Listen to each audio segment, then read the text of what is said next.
నమస్కారం. Welcome to I dream. ధర్మ మార్గం కార్యక్రమానికి స్వాగతం. నేను మీ విజిత.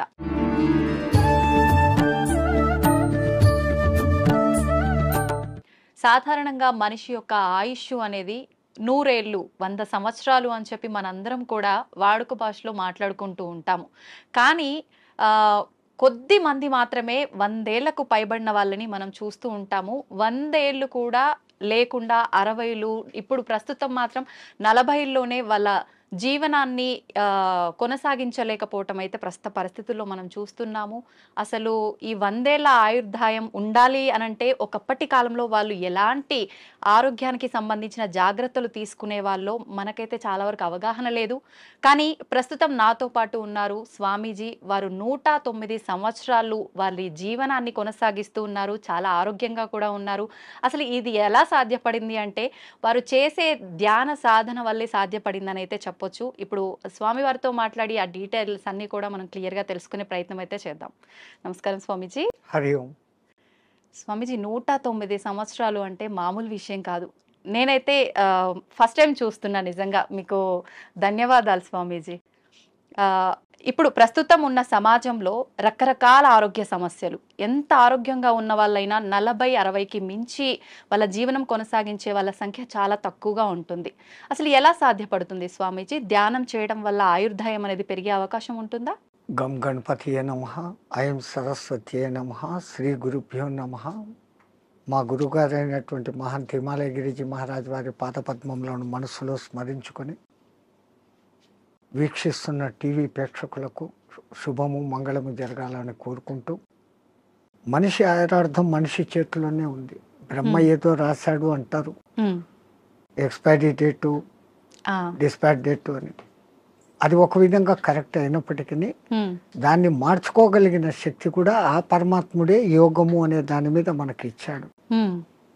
ఒక యోగ సాధన, సిస్టమేటికల్ లైఫ్, ఏ టైంలో ఏం తినాలా, ఎంత తినాలా, ఆ పద్ధతులన్నీ ఉండి ఒక గురువు నేర్పించినాడు. ఆ నేర్పించిన సిస్టమ్ ఈ రోజు వరకు తూచా తప్పకుండా పాటిస్తూ ఉంటే 109 కర్మ ఇంకా ఎన్నాళ్ళైనా బతకవచ్చు.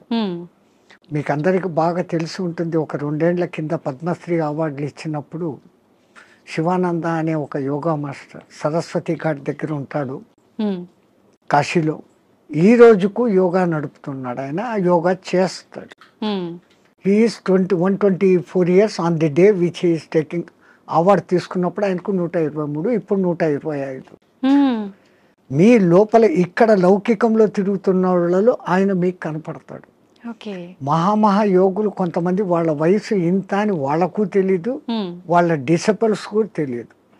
మరి హిమాలయాలలో ఉండి తపస్సులు చేసుకుంటున్న వాళ్ళు అట్లే ఉన్నారు. సో ఈ ఏజ్ను, ఈ కట్టెను, ఉపాధిని కాపాడుకునే రహస్యాలు గురువు ద్వారా వస్తాయి. ఆ గురువు చెప్పింది తూచా తప్పక చేసినప్పుడే అది స్టాండర్డ్గా ఉంటాయి. కానీ గురువు చెప్పాడు నేను చేయలేదు అంటే ఏం లేదు. మనకు ప్రాక్టికల్గా కావాల్సినంత ఉంది. వేదాలు, ఉపనిషత్తులు, పురాణాలు ఇన్ని ఉన్నాయి. కానీ ప్రాక్టికల్, థియరాటికల్ 112 ఉంది. ప్రాక్టికల్ ఎవరు చేస్తాడో వాడు ఇట్లా ఉంటాడు. ఓకే, అంటే ఇలా చేసిన వాళ్ళకి ఖచ్చితంగా సాధ్యపడుతుంది. ఎవరైనా బతికేది 120 ఏళ్ళ ఆయురార్థం అనేది పరమాత్ముడు ఇచ్చింది. మనంతకు మనమే ఒక 20 ఏళ్ళు పోగొట్టుకుంటున్నాం. ఎట్లా అంటే పెద్దవాళ్ళ దగ్గరికి పోయి మనం నమస్తే పెడితే ఆయన శతమానం భవతి అంటాడు. 120 ఏళ్ళు భవతి అనడం లేదు. అక్కడే 120 ఏళ్ళు పోయింది. ఈ ఉన్న 100 ఏళ్లలో 50 ఏళ్ళు నిద్ర, 15-16 ఏళ్ల వరకు ఏమీ తెలియని బాల్యం, 80-90 వచ్చినప్పటి నుంచి నట్టుబోల్ట్లు లూజ్ అయ్యి అదొక 10 ఏళ్ళు. 100 ఏళ్ళు బతికినా దాంట్లో వాడి నిజమైన బతుకు 15-20 ఏళ్ళు మాత్రమే. ఎవరికి నచ్చినట్టు మళ్ళీ దాంట్లో అక్కడికి యాత్రలు, ఇక్కడికి ప్రయాణాలు, ట్రాన్స్పోర్ట్, టీవీలు చూడాలు, సినిమాలకు పోవడాలు, ఆ గంటలంతా తీసేస్తే అది ఒక 5-6 గంటలు. అది నిజమైన మనిషి బతుకు ఎట్లా ఉండాలా అనేది అక్కడ ఉంది. ఎంతసేపు నిద్రపోవాలా, ఎంతసేపు మేలుకోవాలా. పెద్దలు అంటారు దిన్ దియా కామ్ కర్నేకి లియే, రాత్ దియా సోనేకి లియే అని. పగలు పని చేసుకునేకి ఇచ్చాడు, రాత్రి నిద్రపోయేకి ఇచ్చాడు. మనం ప్రకృతికి విరుద్ధంగా రాత్రి అంతా 11-12 వరకు మేలుకుంటున్నాం. సూర్యోదయాన్ని చూడకుండా సూర్యోదయం అయినాక లేస్తాం, కరెక్ట్. అప్పుడు లేచి స్నానాలు చేస్తాం. మన పూర్వీకులు మనకు చెప్పింది బ్రహ్మ ముహూర్త స్నానం, అది దేవతల స్నానం. సరే నీకు అది వీలు కాలేదు, 4:30కి చేయి ఋషుల స్నానం, 5:30కి చేయి మనుషుల స్నానం, సూర్యుడు బయటికి వచ్చినాక చేసే స్నానం రాక్షస స్నానం. అంత సిస్టమ్ ఎందుకు పెట్టినారు? Early to bed, early to get up. 9-10 బజేకు సోజావు, 9-10 గంటలకు నిద్రపోండి. 3 గంటల వరకు 5:30-6 గంటల నిద్ర ఒక మనిషికి అది చాలు, సరిపోతుంది. మనం అట్లా చేయడం లేదు. రాత్రి 11-12 వరకు మేల్కొని పొద్దున్న 7 గంటలకు లేస్తా ఉన్నాం. సో అక్కడ కొంచెం దెబ్బ. రెండవది తినే ఆహార పదార్థాలు. ఒకప్పుడు ఏ ఎరువులు వేయకుండా పండించేవాళ్ళు. 6 నెలలు 7 నెలలకు కానీ కోతకు వచ్చేది కాదు ధాన్, గోధుమలు కానీ రైస్ కానీ. ఇప్పుడు 3 నెలలు 2 నెలలకి వచ్చేదానికి చేసేస్తా ఉంటాం ఆర్టిఫిషియల్ ఎరువులు వేసి. సో దాంట్లో శక్తి బలము ఉండడం లేదు. ఆ తినే విధానం కూడా హైయెస్ట్ బాయిలింగ్ చేసి తింటాను. జబ్బులు మూల కారణం అది. పరమాత్ముడు సృష్టించిన 84 లక్షల జీవరాశుల్లో ఏది కూడా ఉడికించి తినడం లేదు, ఫ్రిడ్జుల్లో పెట్టుకోవడం లేదు. అవి హ్యాపీగా ఉన్నాయి, కంటద్దాలు పెట్టుకోవడం లేదు, చోట్ మిషన్ పెట్టుకోవడం లేదు. మనం పెట్టుకుంటున్నాం. కరెంట్ ఆ ఫుడ్కు వ్యతిరేకం. సహజ ఆహారం ఋషులు మునులు అంతా కందమూలాలు, పండ్లు, ఫలాలు. పరమాత్ముడు ఏది న్యాచురల్గా ఇచ్చినాడో అప్పటికది తినేస్తారు. మళ్ళీ సాయంత్రానికి రేపటికి అని దాచిపెట్టుకోవడం కూడా లేదు. ఓకే, ఎప్పుడు తప్పుడే. ఒకసారి చెట్టు నుంచి కట్ అయితే 3.5 అవర్స్లో తాను తిన్నప్పుడు ఆ చెట్టుకు దానికి కనెక్టివిటీ పవర్ ఉంటుంది. ఆ ఫలము శక్తివంతంగా ఉంటుంది. దాన్ని మనం ఫ్రిడ్జ్లో పెట్టేసి స్టాక్ పెట్టుకొని ఎప్పుడెప్పుడో తింటున్నాం. ఆ చెట్టు కనెక్టివిటీ ఆ పండులో నుంచి పోతుంది. పండు రుచి ఉంటుంది, శక్తి తగ్గిపోతుంది. అయితే స్వామీజీ, ఇప్పుడు మీలాంటి యోగులకే సాధ్యపడుతుందా? ఇప్పుడు మీరు చెప్పినట్టుగా ఇలాంటి ఆహార నియమాలు పాటించి ధ్యానం పైన ఫోకస్ చేస్తే నార్మల్ మనుషులకు కూడా సాధ్యపడుతుందంటారా? ఎవరికైనా అమ్మ, పరమాత్ముడు 24 గంటలు టైం ఇచ్చాడు. 23 గంటలు మీ నిద్ర, మీ లౌకిక వ్యవహారాలు అన్నీ చూసుకోండి, ఎంజాయ్ చేయండి. మనిషి జన్మ ఎత్తాం, ఆనందించాల. ఫ్రెండ్స్తో, రిలేటివ్స్తో సినిమాలు ఎంజాయ్ చేయండి. బట్ 1 అవర్ నాది అనుకోండి. ఈ 1 అవర్లో ఒక half an hour body fitness ఎక్సర్సైజులు, ఒక్క 40-30 మినిట్స్ నేను ఎవరు అన్న ప్రశ్న వేసుకొని మీలోకి మీరు ప్రయాణం. అది ఆత్మధ్యానం అంటాం మేము. ఓకే, బయటికి గమ్మని కూర్చొని ఉంటాం. దానికి ఇంకా ఎన్నో పద్ధతులు ఉన్నాయి. ఒక విగ్రహాన్ని ఊహించుకుంటూ ఆ విగ్రహ మంత్రమే చదువుతూ భ్రమర కీటక న్యాయం అయిపోవడం ఒక విధానం. ఏది లేది నిరాకారాన్ని చూడాలా అనుకున్నప్పుడు ఆ నిరాకారాన్ని జ్యోతిగా భావించి చూడడం ఒక విధానం. ఆ జ్యోతి నాలోనే వెలుగుతుంది అనుకొని ఆ జ్యోతి దర్శనం కోసం తప్పిస్తూ తపన చేయటం ఒకటి. ఓకే, ఇట్లా విధానాలు వేరే వేరేగా ఉన్నాయి. మన ఋషులు మనకు 100 మార్గాలు చూపించారు. ఎవరికి ఏది అడాప్టబుల్లో, ఎవరికి ఏది సూటబుల్లో, ఎవరికి ఏది సులభంగా చేసుకోగల శక్తి ఉందో వాడు అది చేసుకుంటాడు. మనకు ఆ చాయిస్ ఇచ్చాడు పరమాత్మ, బట్ మనం యూటిలైజ్ చేసుకుంటలేదు. ఓకే, అయితే స్వామీజీ, ఇప్పుడు మీరు ఆధ్యాత్మిక మార్గం వైపు వెళ్ళటానికి, యోగిలా మారటానికి కారణం ఏంటి? మీ కుటుంబ నేపథ్యం ఏంటి? మాకు కుటుంబం అంటూనే లేదు. పరమాత్ముడి దయ, నా అదృష్టం, నా పూర్వజన్మ సుకృతం. నేను 2000 పిల్లవాడిగా ఉన్నప్పుడు హరిద్వార్లో ఉన్న ఒక మేళాలో మిస్ అయినాను. మీరు జాతర ఉత్సవం అంటారు, అట్లా అక్కడ మేము మేళా అంటాం. ఆ మేళాలో మిస్ అయినాను. ఏ ప్రాంతం నుంచి వచ్చానో, నా కులం మతం ఏమి నాకు తెలియదు. బై మిస్టేక్ తప్పిపోయినానో, మా తల్లిదండ్రులకు బరువై నన్ను వదిలిపెట్టారో, ఏ కారణమైనా నాకేదో పూర్వజన్మ పుణ్యం ఉండబట్టి మా గురువు గారు అనే మహంత్ హిమాలయ గిరిజీ మహారాజ్ వారు తన స్థానం రుద్రప్రయాగ నుంచి ఆ మేళాకు వచ్చి ఉండి నన్ను చూసి చేరదీశారు. ఆయనే విద్యాబుద్ధులు చెప్పించారు.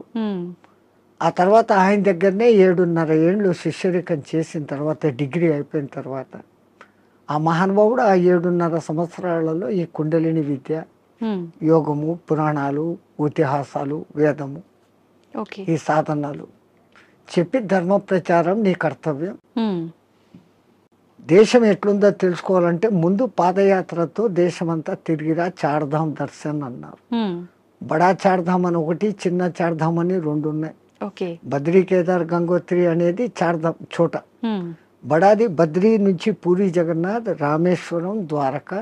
ఉమ్, ద్వారకా నుంచి స్వస్థానం అంటే ఉమ్, ఒక్క కాశ్మీర్ విడిచిపెట్టి మిగతా మన దేశం అంతా ఒక చక్కర కొడతాం. ఉమ్, ఈ పవిత్ర భారతదేశంలో ఎన్ని సాంప్రదాయాలు ఉన్నాయి, ఎంతమంది ఆహారపు అలవాట్లు ఉన్నాయి, ఉమ్, ఎన్ని వాతావరణ పద్ధతులు ఉన్నాయి. ఈ ఉపాధికి అవన్నీ అకష్టం కావాలా. ఉమ్, నాకు ఇదే కావాలా అన్నవాడు సన్యాసి కాదు. ఓకే. నాకు అన్న మాట వచ్చిందంటే నేను నీ దగ్గర అన్ని వదిలిపెట్టినానన్న మాటకు విరుద్ధం. ఉమ్, సర్వం న్యాసం, నీ దగ్గర నేను పెట్టేశాను, ఓకే. నీవు నేను తప్ప ఏమీ లేదు అనేది సన్యాసం. ఉమ్, మరి అటువంటిప్పుడు మళ్ళీ నాకు ఇది కావాలా, నాకు చపాతీలే కావాలా, ఉమ్, నాకు ఏసీ రూమే కావాలా, ఇవన్నీ విరుద్ధం.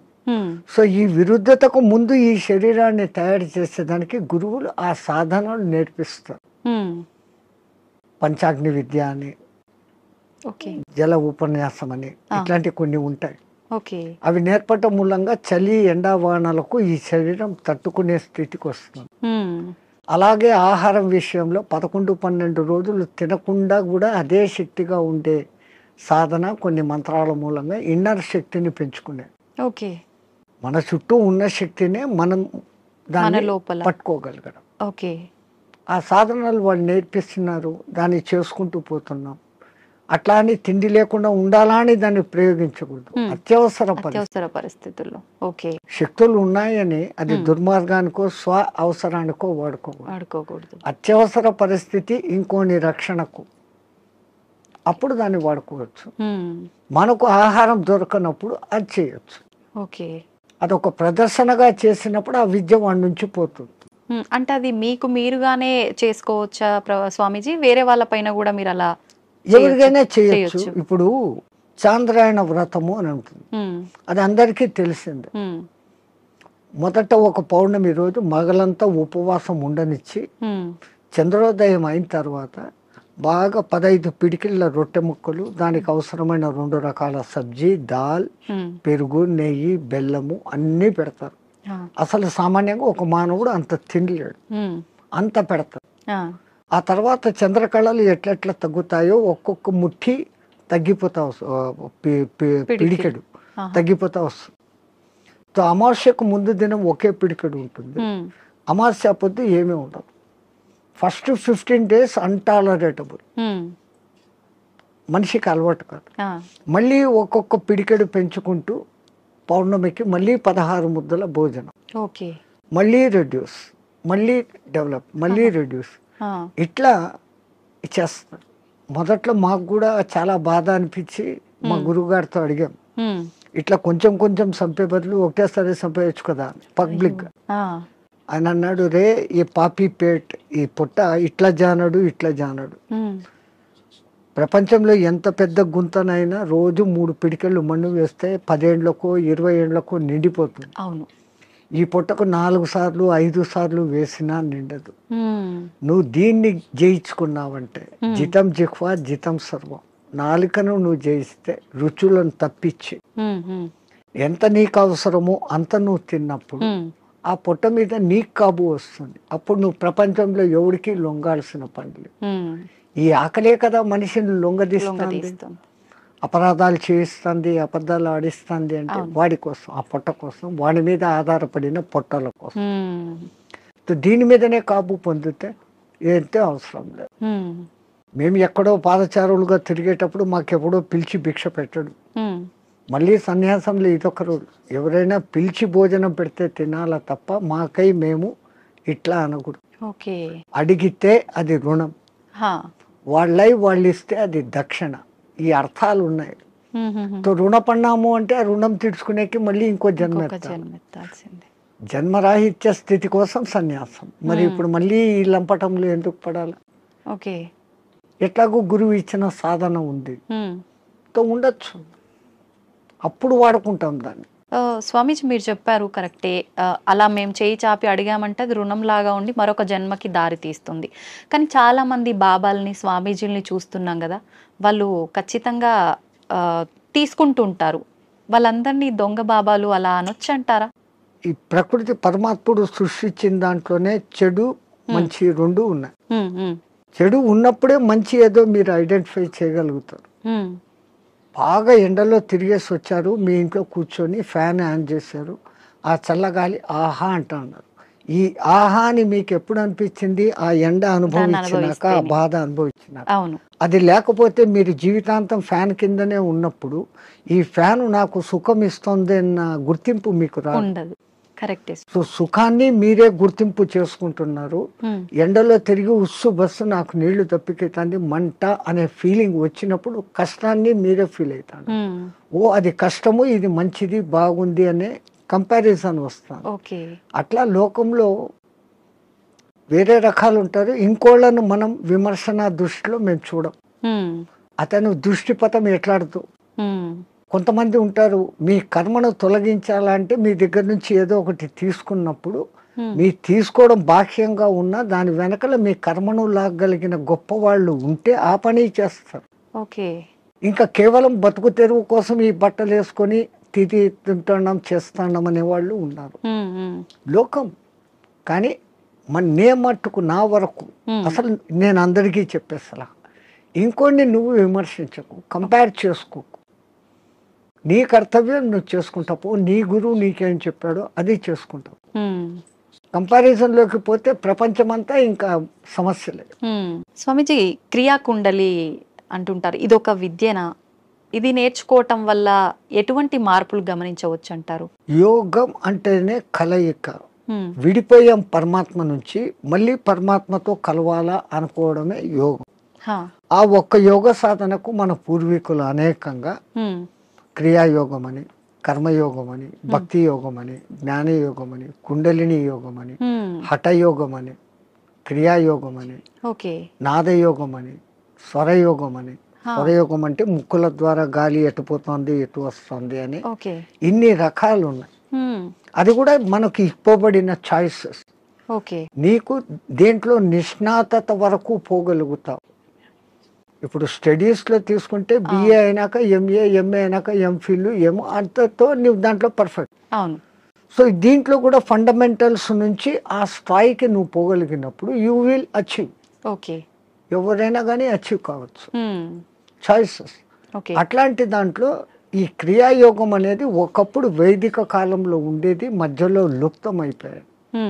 ఆ లుప్తం అయిపోయిన దానికి మనుషులకు తిరిగి అందించాలని దాని మూల పురుషుడైన మహావతార్ బాబా ఒక మహానుభావుడిని ఎన్నుకొని అతని మాధ్యమంగా చేసుకొని కొన్ని వేల గ్యాప్ మధ్యలో తర్వాత మళ్ళీ ఆయన ద్వారా ప్రచారంలోకి తీసుకొని వచ్చారు. ఆయన తీసుకొని వచ్చిన వాళ్ళలో క్రియాయోగం చేస్తే ఫలితం ఇట్లుంటుంది అని లోకానికి చూపించినోడు ఒక యోగి ఆత్మకథ రాసినాడు కదా, పరమానంద. ఆయన డెడ్ బాడీ 15 రోజుల వరకు చెడలేదు. అది యోగి శక్తి. క్రియాయోగం చేస్తే క్రియాయోగం చేస్తే దాంట్లో చేయాల్సిన దాంట్లో కఠినతరమైన సాధన ఏమంటే ఖేచరీ ముద్ర. ఈ నాలుకను వెనకకు మడిచి చిన్న నాలుకను ఉండే దాని వెనకకు పెట్టి నాసికా రంధ్రాలను క్లోజ్ చేస్తూ సాధన చేసినప్పుడు ఆ చిన్న నాలుక బ్రహ్మ మన మైండ్లో నుంచి ఒక రసం ఊరి ఒక డ్రాప్ పడుతుంది. అది అన్నాహారాలకు నీటి దప్పికలను కానివ్వకుండా చేయటమే కాకుండా ఈశ్వరానుసంధాన శక్తిని కలుగజేస్తుంది. బ్రహ్మరంధ్రం యాక్టివేట్ అయ్యేటట్టు చేస్తుంది. షట్చక్రాలు యాక్టివ్గా ఉండేదానికి కారణభూతమైంది. షట్చక్రాలు ఎప్పుడు యాక్టివ్గా ఉంటాయో ఆ షట్చక్రాలు నియంత్రిస్తున్న ఇన్నర్ ఆర్గాన్స్ అన్ని యాక్టివేట్. దేహం ఆరోగ్యంగా ఉంటుంది, మనసు ఆరోగ్యంగా ఉంటుంది, ఆత్మ ఆనంద స్థితిలో ఉంటుంది. ఈ సాధన చేయడానికి ఎంత కాలం పడుతుంది స్వామీజీ? చాలా కష్టంతో కూడుకున్నదే కదా. దాన్ని బలవంతంగా ఆ నాలుకను సాగదీస్తూ వెనకున్న నరాన్ని కట్ చేసి లోపలికి తోసుకుంటూ తిప్పలు పడేదానికే 3-4 ఏళ్ళు అవుతుంది. అది బలవంతంగా చేసింది. పూర్వజన్మ సుకృతం ఉన్నప్పుడు, ఆ గురు కటాక్షం ఉన్నప్పుడు అది సహజంగా వెనక్కి వెళ్ళిపోతుంది. అది ఎవరికి ప్రాప్తతో వాళ్ళకే. ప్రతి ఒక్కటి ఎవడు చేయాలంటే మనమంతా ధీరుబాని అంబాయిలు కాలేమే. మన దేశంలోనే పుట్టాడు ఆయన, మన ఎదురుగానే పెరిగాడు, ఈ పొద్దు కోట్ల ఆస్తి. మనం లేదు.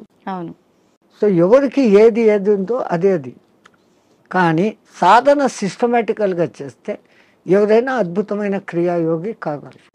ఇప్పుడు మీరు కూడా ఈ విద్యను నేర్చుకున్నారు కదా స్వామీజీ, మీకు ఎంతకాలం మాకు నేర్పించింది మా గురువు గారు కుండలిని విద్య. కుండలిని విద్య. ఓకే. అదే నేను చెప్పాను ఇప్పుడు ఇన్ని యోగాలు ఉన్నాయని. దాంట్లో మా లైన్ కుండలిని యోగ సాధన. మీరు మీ గురువు గారి దగ్గర నేర్చుకున్నారు, మళ్ళీ మీరు మీకు శిష్యులు వాళ్ళకి సాధన నేర్పించడం ఇలాంటివి చేస్తుంటారా స్వామీజీ? ఎందుకంటే మొట్టమొదట నేను గురువు అనిపించుకోవడం నాకు ఇష్టం లేదు. ఓకే. ఎందుకని? అందరూ గురువులే. పత్రిజీ అంటారు, you are masters, I'm also master, you are gods, I'm also god అంటారు. సో అందరిలో అదే ఉన్నప్పుడు నేను ఏదో నేర్పిస్తాను అనే అహంకారం కాదు. నాకైతే తపన ఉంది, నేను బాగున్నాను, నాలాగా మీరు ఉండండి. కానీ ఆ చేసే ప్రాసెస్ అందరూ అట్లా చేయలేరు. ఆ క్రియలు ఉంటాయి, క్రియల తర్వాత 3 బంధాలు అనేటివి ఉంటాయి, పూరక కుంభక రేచకాలు అనేది ఉంటాయి.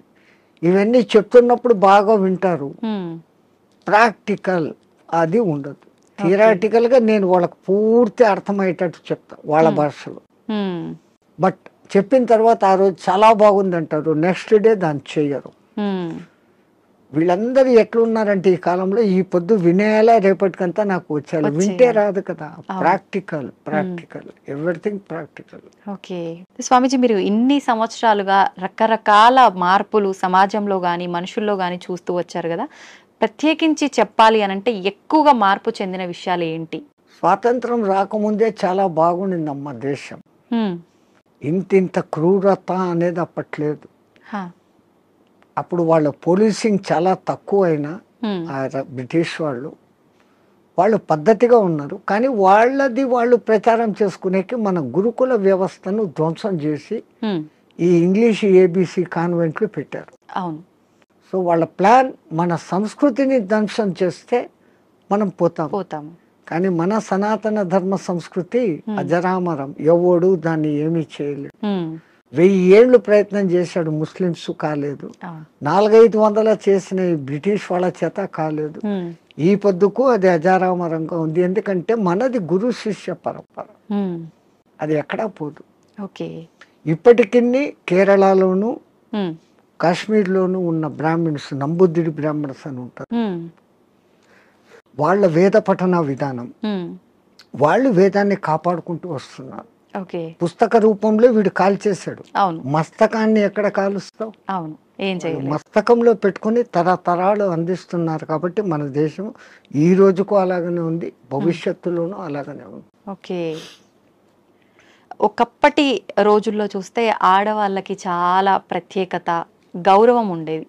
ప్రస్తుత సమాజంలో అది అసలు కనుమరుగైపోయిందనే చెప్పాలి. మనుశాస్త్రంలో నా స్త్రీ స్వాతంత్రం రహస్య అన్నాడు అని దాన్ని ఏదో తప్పుగా లోకం చెప్తా ఉంది. ఆయన ఆ మాట అన్న తర్వాత దాని వెనకాల ఎంత ఎక్స్ప్లెనేషన్ ఇచ్చాడో అది చదవరు. ఒక అమ్మాయిని తండ్రి, అన్నదమ్ములు అపురూపంగా రక్షకులుగా ఉండాలి.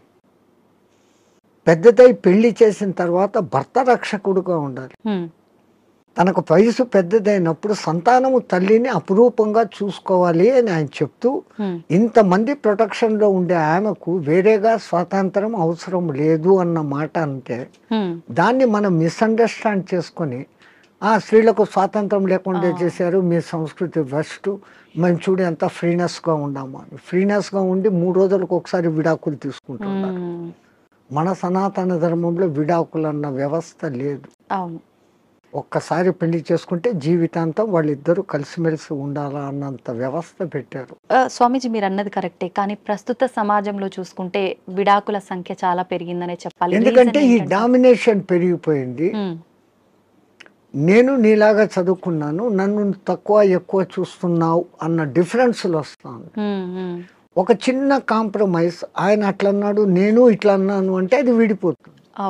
ఎవరో ఒకరు తగ్గడము ఎక్కడము చేసుకుంటూ పోయినప్పుడు ఆ బంధం మొదట్లో కొంచెం కొట్లాటలు జరిగినా జీవితాంతం సాగుతుంది. ఈ మధ్య ఏమైపోయింది, చిన్న చిన్న విషయాలకు కూడా ఆ ఫారినర్స్ లాగానే ఈ రోజు పెళ్లి 3 నెలలకే డైవర్స్. అవును. అభిప్రాయ భేదాలు, లవర్స్ పెళ్లి చేసుకున్న వాళ్ళు కూడా విడిపోతారు. వీళ్ళు ఒకళ్ళనొకళ్ళు ముందు అర్థం చేసుకోవడం, ముందు అర్థం చేసుకొని ఈమెది తన ఇంట్లో తాను రాణిలాగా పెరిగింది, ఇప్పుడు వాళ్ళందరినీ వదిలి మా ఇంటికి వచ్చింది, నా పేరు నిలబెడుతుంది నా కుటుంబంలోకి వచ్చి అని ఆమెను అంత గౌరవంగా ఈయన చూసుకున్నప్పుడు, ఇప్పుడు మా అమ్మా నాన్నలు మా అత్తమామలే నా మొగుడే నాకు దేవుడు అన్నట్లు ఈమె చూసుకున్నప్పుడు లోకంలో ఈ డిఫరెన్సెస్ రావు.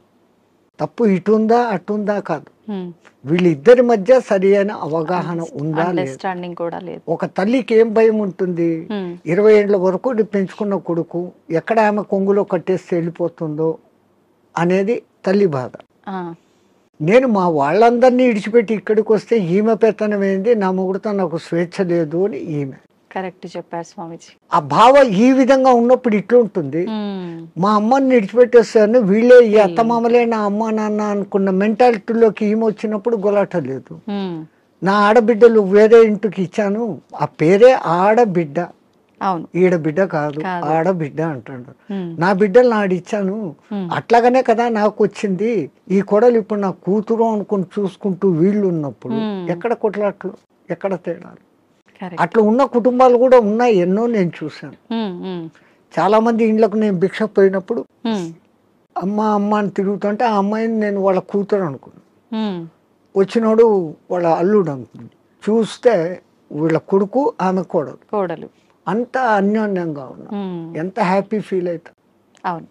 అది ఎక్కడో ఒక్క కుటుంబంలో అత్తాకోడన్ల గలాటాలు, డామినేషన్లు. ప్రపంచమంతా అట్లా లేదు, మన భారతదేశం అట్లా లేదు. ఎందుకంటే మనం పెంచిన పెంపుదల పిల్లల్లో ఆ ప్రవర్తన అట్లే ఉంది, మన సనాతన ధర్మం. అది చెప్పకపోవడంతో ఈ మధ్య ఈ డిఫరెన్స్. సమిష్టి కుటుంబంలో ఉన్న పెరిగిన పిల్లలు అద్భుతంగా ఉంటారు, ఎందుకంటే వాళ్ళకి అన్ని ఆప్యాయతలు, మా అత్త ససు అన్ని వరుసలు అక్కడ ఉంటాయి. పెళ్లికి ముందు నుంచే అత్త మేనత్త మేనమామ మామ అత్త ఇవన్నీ వరుసలు ఉంటాయి. సో ఆ అఫెక్షన్ లో పెరిగిన వాడు ఎప్పుడు లవ్ డిస్ట్రిబ్యూట్ చేయాలని చూస్తాడే తప్ప ఈ ఇన్కన్వీనియన్స్ ఫీల్ కాడు, ఇన్సెక్యూరిటీ ఫీల్ కాడు. ఇప్పుడు సమాజం ఎట్లా ఉంది, పెళ్లి పొద్దు చేసుకుంటారు, వేరే కాపురం అంటారు. ఆ పుట్టిన పిల్లలను వీళ్ళిద్దరూ ఉద్యోగాలకు వెళ్ళిపోతారు, ఆయానో లేకుండా అంటే ఇంకెక్కడో పెంచుతాడు. వాడు అఫెక్షన్ లేకుండా పెరగటంతో మనిషిలో క్రూయాలిటీ పెరుగుతా. ఇప్పుడు జరిగే ఈ అరాచకాలన్నిటికీ కారణం ఇదే అంటారా? నేను అదే, వాడు ఇన్సెక్యూరిటీగా పెరిగాడు, దురలవాట్లకు ఈజీగా పడిపోతాడు, డామినేషన్ వస్తుంది. ఇవన్నీ కారణం వానికి లవ్ అండ్ అఫెక్షన్ దొరకపోవడం. అసలు తల్లి మామూలుగా ప్రేమగా పాలు ఇవ్వడం లేదు. 6 నెలలు 1 సంవత్సరం ఆ తల్లి వెచ్చదనం అనుభవిస్తూ ఆ పాలు ఆ ముఖాన్ని చూస్తూ చేసిన వాడిలో ఉండే అఫెక్షన్, ఆ తల్లి నాన్న కన్నా అంట మాట్లాడిస్తూ ఉండే ఆ అఫెక్షన్ వాడి భవిష్యత్తులో ఇంకొన్ని హింసించాలా తిట్టాలనే భావన రాదు. అన్నింటికీ మూల కారణం ముందు తల్లి. ఆ బిడ్డను తల్లి అట్లా పెంచితే అన్ని అట్లే ఉంటాయి. ఒక జిజియాబాయి శివాజీని తయారు చేసింది ఎంత అద్భుతంగా, ఒక రామకృష్ణ పరమహంస, ఎవరికైనా వీళ్ళ వెనకాల ఒక తల్లి ఉంది. ఆ తల్లి డైవర్షన్ ఇంత అద్భుతంగా. స్వామిజీ, ఇందాక మీరు అన్నారు బ్రాహ్మీ ముహూర్తంలో ఎవరు పాటించట్లేరు పాటించాల్సినవి అని చెప్పి. నిజంగా మన సనాతన ధర్మమే చాలా గొప్పది, అందులో బ్రాహ్మీ ముహూర్తం గురించి చాలా గొప్పగా చెప్పారు మీలాంటి పెద్దవాళ్ళు కూడా. ఎందుకు అంత గొప్పతనం బ్రాహ్మీ ముహూర్తానికి? ఫస్ట్ లేచినాక మలమూత్ర విసర్జన చేసేయాలి 3:30-4 o'clock. 15-20 minutes ఆ పని. వీళ్ళాక శుభ్రంగా స్నానం చేయాలి. భాష్యంగా మనం ఎంత శుద్ధం చేసుకున్నా 1 గ్రాము ఇక్కడ 1 గ్రాము ఇక్కడ 1 గ్రాము ఇక్కడ 10 గ్రాములు మైనస్ ఉంటుంది. బట్ బాహ్య శుద్ధి, నేను స్నానం చేసినప్పుడు అంతర్శుద్ధి కూడా ఆటోమేటిక్ గా కలుగుతుంది. నవ్ ఐఆమ్ ప్యూర్ అన్న భావన ఇక్కడ వచ్చినప్పుడు ఆ భావన ఇన్నర్ కు కూడా తగులుతుంది. ఆ బ్రహ్మముహూర్త టైంలో మీకు సౌండ్స్ ఎక్కడ ఉండవు, ప్రశాంతంగా ఉంటుంది. ఇంకా పక్షులు లేచి కిలకిలా రావాలకు కూడా చేయవు. ప్రకృతి అంత ప్రశాంతమైన తపస్థితిలో ఉన్న స్థితిలో ఉంటుంది. ఆ వైబ్రేషన్స్ హిమాలయాలలో జపాలు తపాలు చేసుకుంటున్న వాళ్ళ వైబ్రేషన్స్ అంతా ఆ గాలిలో కలిసి ఉంటాయి. ఓకే. దాంతో మనం కూడా కూర్చొని ప్యూరిఫై అయ్యి ఏదో ఒక సాధన గురువు చెప్పింది ఇదంతా ఏది లేదు. పత్రి చెప్పినట్లు శ్వాస మీద ధ్యాస, సంథింగ్ ఏది ఆలోచన లేకుండా కూర్చుంటే ఒక మనిషి ఒక దినంలో ఇప్పుడున్న పరిస్థితుల్లో ఇది అది అంటూ 60,000 ఆలోచనలు చేస్తాడు. సముద్రంలో అలలన్నా ఏ పొద్దున్నా అలసిపోయి గమ్మనైతాయేమో కానీ ఈ మనోతరంగాలు అలవడం లేదు. One after one. ఈవెన్ మీరు నిద్రపోయినా నిద్రలో 5 గంటల సేపు మనసే పనిచేసి కలలు చూపిస్తుంది. అవును. ఆ 1 గంట సౌండ్ స్లీప్. అది మన నిజమైన తత్వం. అక్కడ మనం ఆత్మతత్వంలో ఉన్నాం. బట్ ఆత్మతత్వంలో ఉన్న మన సంగతి మనకు అప్పుడు తెలీదు. లేచిన తర్వాత I had a sound sleep అంటాను. సో ఈ సాధన ఉపాసనలు మన పెద్దవాళ్ళు నువ్వు మేలుకొని సుషుప్తి స్థితిలోకి పో అనేదానికి ఈ సాధనలు వ్యవహారాలు. ఓకే. అయితే ఇప్పుడు సాధనలు ఇవన్నీ చేయలేని వాళ్ళు, నార్మల్ వాళ్ళు ఇప్పుడు బ్రహ్మీ ముహూర్తంలో ఇలాంటి పనులు చేయాలి, అలాంటి పనులు చేయాలి, అసలు కరెక్ట్ బ్రాహ్మీ ముహూర్తం అంటే ఏ సమయం నుంచి ఏ సమయం వరకు? అదే చెప్పాను కదా, 3 to 3:45 దేవతల టైం.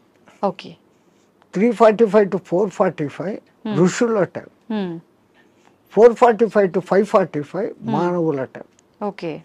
ఆఫ్టర్ దట్ రాక్షసుల టైం అన్నట్టు. ఇప్పుడు ప్రతి ఒక్కరూ రాక్షసుల టైంలోనే అన్ని స్నానాలు. సూర్యోదయం అప్పుడు ఆ అరుణ కిరణాలు అని వస్తాయి కదా, దాంట్లో ఎన్నో రకాల మనకు ఆరోగ్యాన్ని ఉత్తేజాన్ని కలిగించే వేవ్స్ ఉంటాయి. అల్ట్రావైలెట్, ఇన్ఫ్రారెడ్, ఎలక్ట్రోమాగ్నెటిక్, దానికి ఏమో ఇప్పుడు ఈ పేర్లన్నీ పెట్టారు. అప్పుడు సూర్యుని 7 వర్ణాలకు కలుపుకొని దాంట్లో తెలుపులో 7 వర్ణాలు ఉన్నాయని మన వాళ్ళు గుర్తించి చేస్తాడు ఆ సాధన, వర్ణ సాధన. ఇప్పుడు అదే కలర్ థెరపీ అని మళ్ళీ బయటకు వచ్చింది. రంగు బాటళ్లలో నీళ్లు పెట్టి సూర్యుడి దగ్గర పెట్టి బయట ఎండలో 7 రోజులు అట్లా పెట్టిన నీళ్లు తాగితే ఆ కలర్ కు సంబంధించిన జబ్బు ఉన్న వాళ్ళకి క్యూర్ అవుతారు. ఒక్క సూర్యుడు ఆరోగ్య ప్రదాత అని మన వాళ్ళు చెప్పారు. దాంట్లో నుంచే ఇన్ని వస్తున్నాయి. ఇప్పుడు మన భూమి మీద పెరుగుతున్న మూలికలు అన్నీ పెరుగుతున్నాయంటే సూర్యుడు ఆధారం. నైట్ పూట తన సూర్యకిరణాలనే చంద్రుని మీదకి పంపించి అక్కడి నుంచి రిఫ్లెక్ట్ అయ్యి అది ఔషధులకు శక్తిని ఇస్తున్నాడు సర్కిట్. ఓకే. సో అందుకే మన పూర్వీకులు గుర్తించి ఆరోగ్యం భాస్కరాది చేత అన్నారు. ఆరోగ్యం సూర్యుని చేతిలో ఉంది. ఓకే. స్వామిజీ, ప్రాణాయామం ఇది చేసే వాళ్ళు ఎక్కువ కాలం జీవించే అవకాశం ఉంటుందంటారు కదా? 100%. పూర్వీకులు చెప్పిన లెక్క 21,600 రెస్పిరేషన్స్, 21,600 హంస జపం సాధారణంగా ఎవడో చేసేస్తాను ఇన్వాలంటరీ. అప్పుడు ఆ ఊపిరితిత్తులు ఇంతే పని చేస్తుంది. ఇట్లా తీసుకుంటున్నాం, ఇట్లా వదిలేస్తున్నాం. పరమాత్ముడు మనకు ఊపిరితిత్తులు ఇంత పని చేసేకి ఇచ్చాడు. దాంట్లో 10th కాదు కదా, 1% కూడా మనం చేయడం లేదు. తీసుకుంటున్నాం, వదులుతున్నాం. తీసుకున్న గాలిని యూటిలైజ్ చేసుకోవడం లేదు, ఉపయోగించుకోవడం. ఆ దానికి ప్రత్యేకంగా ఈ పూరక కుంభక రేచకాలు అనే ప్రాణాయామ వ్యవస్థ పెద్దవాళ్ళు పెట్టారు. ఓకే. సంపూర్ణంగా ఊపిరితిత్తులు నిండేంతగా దీర్ఘంగా శ్వాస తీసుకొని ముక్కులు మూసేస్తాం. ఓకే. ఆ తర్వాత బలవంతంగా ఆ గాలిని మింగుతున్న ఫీలింగ్ చేసి కడుపులో కూడా గాలి పోతోంది అని చెప్పి మళ్ళీ ఒకసారి ముక్కులు ఓపెన్ చేసి ఇంకొంచెం తీసుకుంటాం. అంత గాలి తీసుకొని మన కెపాసిటీని బట్టి 30 seconds 40 secondsతో ఆరంభించి నెలలు సంవత్సరాలు గడిచేసరికి 2 minutes 2.5 minutes వరకు ఆ కుంభకంలో ఉంచినప్పుడు తీసుకున్న గాలి మొత్తం యూటిలైజ్ అయ్యి కణాలు ఇడిచిన కార్బన్ డైఆక్సైడ్ అంతా వచ్చి బయటకు వచ్చేస్తుంది. అది రేచకం. ఈ విధంగా చేయడంలో మనకు శాస్త్రజ్ఞులు, మన ఆ పూర్వీక శాస్త్రజ్ఞులు చెప్పింది ఇడా పింగళ అనేది సూర్య చంద్ర నాడులు. ఒక ముక్కు ద్వారా చల్లని గాలి బాడీలోకి వస్తుంది, ఒక ముక్కు ద్వారా వేడి. శరీరంలో శీతోష్ణాలు సమస్థితిలో ఉండి ఆ రెండింటిని నియంత్రించగలిగినప్పుడు వాయువు ఈ 2 ముక్కులలో కాకుండా మనకున్న 72,000 నాడులలో 11 నాడులు ముఖ్యం. కండ్లకు పోయేది, చెవులకు పోయేది, ముక్కులకు పోయేది. ఇవన్నీ కాకుండా ఈ 11 మళ్ళీ సుషుమ్న అనేది మూలాధార చక్రం నుంచి సహస్రారం వరకు కనెక్టివిటీ కలిగిన ఒకే ఒక్క నరం. మిగతాది కొన్ని చోట్ల వచ్చి కట్ అయిపోతాయి, ఎన్ని చోట్ల వచ్చి కట్ అయిపోతాయి. ఇది అఖండంగా మూలాధారం నుంచి అక్కడ దాకా వస్తుంది. దాని లోపలికి గాలి ప్రవేశం చేసినప్పుడు అక్కడ జరిగే సంచలనం మనిషికి దీర్ఘాయుష్. అసలు ఈ ప్రాణాయామం చేస్తేనే దీర్ఘాయుష్. కారణం మామూలు మనిషి 1 నిమిషంలో 15 రెస్పిరేషన్లు తీసుకుంటే నేను నిమిషం సేపు గాలిని బంధించగలిగినాను అంటే నాకు 15 రెస్పిరేషన్లు సేవ్డ్ కదా. It is in my bank account. ఒక్క ప్రాణాయామంలో నేను 15 ఊపిర్లు మిగిలిపెట్టుకుంటే 1 గంట సేపు చేస్తే అంటే 60 నిమిషాలు ఇంటూ 15 900 వాయువులు. ఒక 10-11 దినాలు చేస్తే 9,000 21,000 వచ్చేదానికి ఒక 10 రోజులు 1 నిమిషం చేస్తే 10 దినాల తర్వాత నాకు 1 దినం ఆయుష్ పెరిగింది. It is in my hands. So అదే నేను 2 నిమిషాలు చేస్తే 5 రోజుల్లోనే నాకు 1 రోజు ఆయువు పెరిగింది. అది కారణం. ప్రాణాయామంలో అది రహస్యం. ఇంకా ఈ ప్రాణాయాన్ని ఇంకా బాగా డెవలప్ చేసుకొని ఇడా పింగళలో కాకుండా సుషుమ్నలోకి ప్రవేశం చేస్తూ ఎక్కిస్తూ ఆడిస్తూ ఉన్నప్పుడు ఏదో ఒక దినం మన అదృష్టము, ఆ గురు కటాక్షము, దైవానుగ్రహము ఉండి ఆ గాలి కుండలిని ప్రేరేపిస్తుంది. ఒక్కసారి కుండలిని ప్రేరణ చేసినాక ఈ ఆత్మతత్వం ఏం, సృష్టి రహస్యం ఏం, పరమాత్మ ఏం, నేను ఏం అన్న సంగతి వాడికే తెలిసిపోతుంది. ఇంకా అది బయటికి చెప్పుకునేందుకు కానీ ఆనంద స్థితిలోకి వాడు ఉంటాడు ఆ సాధకుడు. ఇది మామూలు వాళ్ళకి సాధ్యపడుతుందా స్వామీజీ? ఎవరికైనా, పశుపక్షాదులకు కూడా దేవుడు ఆ కుండలిని శక్తి ఇచ్చాడు. ఇప్పుడు ఈ మా ఫిజికల్ బాడీ తయారీలో మెదడు, చేతులు, కాళ్ళు, రెక్కలు, ఇంటర్నల్ ఆర్గాన్స్, గుండె, ఊపిరితిత్తులు అని మీకు ఫిజికల్గా ఎట్లా కనపడుతున్నాయో కనపడని అంగాలు, షట్చక్రాలు అనేటివి, నాడులు అనేటివి, అవి విశ్వశక్తి ప్రసారకాలు. నరాలలో రక్త ప్రసరణ, ఆక్సిడేషన్ ఇది జరుగుతుంది. మన వాళ్ళు ఈ 2 రకాలుగా చూశారు. అది వ్యవహారం. అక్కడ ఆ తేడాను గమనించి వాళ్ళు ఆ సాధనాలు చేశారు. మాకు కనపడదు, అది లేదు అనుకుని వాళ్ళ లోకం, ఈ లోకమే, ఈ జన్మే శాశ్వతం అనుకునేది వాళ్ళ సిద్ధాంతం. మనకు జన్మలు ఉన్నాయి అన్నది మన సిద్ధాంతం. ఇప్పుడు చాలా మంది ధ్యానం చేయాలనుకుంటారు, కానీ మనసుని నియంత్రించుకోలేకపోతుంటారు. ఏకాగ్రత లోపిస్తూ ఉంటుంది, రకరకాల ఆలోచనలు కదులుతూ ఉంటాయి. ఎలా నియంత్రించుకోగలుగుతారు స్వామీజీ? మనసుకు ఒక్క డ్యూటీ అప్పచెప్తే పాపం మనసు ఏం చేస్తుంది? గమ్మన ఉన్నప్పుడు 112 ఆలోచనలు చేస్తాను. ఇప్పుడు మీరు కుట్టు పని చేస్తారు, మిషన్ మీద కూర్చున్నారు, మీకు కుట్టు పని తెలుసు. ఇన్వాలంటరీగా మీరు ఆ బట్ట అక్కడ పెడతారు, ఎట్లా పొడి చేయాలో చేస్తారు, కాళ్ళు కదుపుతూ ఉంటారు, కుట్టు మిషన్ నడుస్తుంటుంది, కళ్ళతో చూస్తుంటారు, కుట్టు పోతుందా లేదా పోతుంది. ఇదంతా ఎట్లా వచ్చింది? ఒక ప్రాక్టీస్, 1 దినంలో రాదు. సో అక్కడ మీరు మనసంతా ఎక్కడ పెట్టారు? కుట్టు లైన్ గా పోతుందా లేదా అనేదాన్ని. ఇంకోటి ముగ్గులు వేస్తారు బయట, మీరు 5 చుక్కలు ఇట్లా పెట్టాలా, 3 ఇట్లా పెట్టాలా ప్లాన్. ఈ ఒక్క లైన్ తో అన్నిటినీ ఇట్ట తిప్పి ఇక్కడికి తీసుకొని వస్తారు. మీ ఆంధ్రాలో రథం ముగ్గు అని వేస్తారు, అన్ని చుక్కలను ఒక్క లైన్ తో కలుపుతారు. సో అక్కడ వాళ్ళ కాన్సన్ట్రేషన్ అంతా ఎక్కడుంది? నేర్చుకున్నప్పటి నుంచి ఎట్ట తిప్పారు, కళ్ళు అట్ట పోతుంటాయి, చెయ్యి అట్ట వెళ్ళిపోతా ఉంటుంది. సో ఈ కాన్సన్ట్రేషన్ మీరు అక్కడ పెట్టారు. అట్లే మనం ఒక్క దాని మీద కాన్సన్ట్రేషన్ పెట్టినప్పుడు మనసు ఆ టైంలో మీకు 2వ ఆలోచన ఏముంది? ముగ్గు వేస్తున్నప్పుడు మా మామ అట్లా అన్నాడు, మా కొడుకు ఇక్కడ పోయినాడు, ఇవన్నీ ఆ టైంలో లేదు. టిఫిన్ చేయాలా, అది నథింగ్. సో అక్కడ ఐడియల్ అయిపోయింది. సో ఒక్క పర్టికులర్ డ్యూటీ మనసుకు అప్పచెప్పతే ఆ మనసు అదే చేస్తూ ఉంటుంది. అందుకే మన పూర్వీకులు ఒక తమాషా ఎగ్జాంపుల్ చెప్తారు. ఎవరో ఒక ఆయన తపస్సు చేశాడు, దేవుడు ప్రత్యక్షమైతే నా అన్ని పనులు చూసుకునేదానికి ఒక సెక్రటరీని నాకు అపాయింట్ చేయి. వాడు దేవుడే ప్రత్యక్షమైతే వాడు ఇట్లాంటి వరం అడిగాడు. అది కూడా నేను చెప్పంగానే చేసేయాలా అన్నాడు. డేంజర్ రా, నువ్వు ఎప్పుడు దానికి పనులు చెప్పలేవు, అది పనులు చెప్పకపోతే నీకే తినేస్తుంది అన్న. నో ప్రాబ్లం, నేను ఎప్పుడు పనులు చెప్తాను దానికి అన్నా. ఆ దెయ్యం ప్రక్షేపమైంది. నాకు ఒక 6 అంతస్తులు బిల్డింగ్ కట్టు అన్నాడు. 6 అంతస్తులు బిల్డింగ్ కట్టేదానికి 2-3 ఏళ్ళు అవుతుందని వీడు అనుకున్నాడు. అది పట్టు అనింది, బిల్డింగ్ తయారైపోయింది. మహారాజ్ ఇంకేం పని అనేది, కుక్కర్ కావాలా, ఫ్రిడ్జ్ కావాలా, బెడ్ కావాలా, ఏసీ కావాలా, వీడు ఇట్లా అడుగుతున్నాడు. అక్కడక్కడ అన్ని వచ్చేస్తాను. ఇంక ఏం అడిగేదానికి లేకుండా పోయింది. ఇంకా దానికి పని చెప్పకపోతే వీడి పని పడుతుంది అంతే. అప్పుడు వాడు గురువు దగ్గరికి పోయినాడు. మహారాజ్ బుద్ధి లేక నేను ఇట్లాంటి వరం అడిగినాను, ఇది ఇట్లా చేస్తుంది అనుకోలేదు. What am I to do, క్యా కర్నా మై? అరే ఉస్ బూత్ కో ఇతర లేకే, ఆ దేయాన్ని ఎక్కడికి తా అన్నాడు. అది వచ్చింది. మా గురువు చెప్పిన పని చెయ్యను, దానికి కమాండ్ అన్నా. అది ఇంకోటి మాట, వీడి మాట వినాలి కదా. అవును, వీడు చెప్పినాడు, మా గురువు చెప్పినట్టు చేయన్నాడు. ఓకే మహారాజ్, గురు మహారాజ్ ఏం చేయమంటారు? అక్కడ ఒక తాటి చెట్టు ఉండేది, దాన్ని ఎక్కువ దిగు అన్నాడు. అది ఈ రోజుకు ఎక్కి దిగుతానే ఉంది. So technique. అవును, అట్లా ఇదే దృష్టి, మనం ధ్యాస, నేను చెట్టు ఎక్కుతున్నాను, ఈ చెట్టులోకి శ్వాస ఎక్కి దిగుతా ఉంది.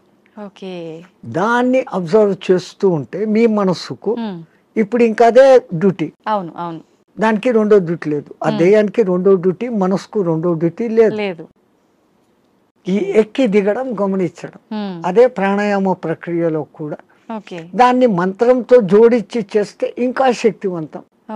మన బాడీలోని కణకణము మంత్రబద్ధమైతూ ఒకానొక దినానికి ఈ మాంసపిండం మంత్రపిండం కాగలుగుతుంది.